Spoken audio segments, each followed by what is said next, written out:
6వ ఎక్కం నుంచి 10వ ఎక్కం వరకు ఏ విధంగా చదవాలో నేర్చుకుందాం. చూడండి.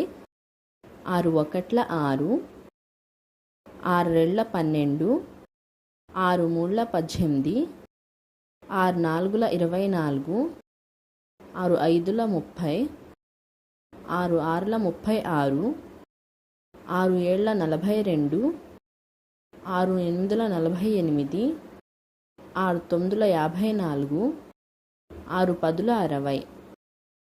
7వ ఎక్కం. 7 ఒకట్ల 7, 7 రెళ్ళ 14, 7 మూళ్ళు 21, 7 నాలుగుల 28, 7 ఐదుల 35, 7 ఆర్ల 42, 7 ఏళ్ల 49, 7 ఎనిమిదిల 56, 7 తొమ్మిదిల 63, 7 పదుల 70. 8వ ఎక్కం.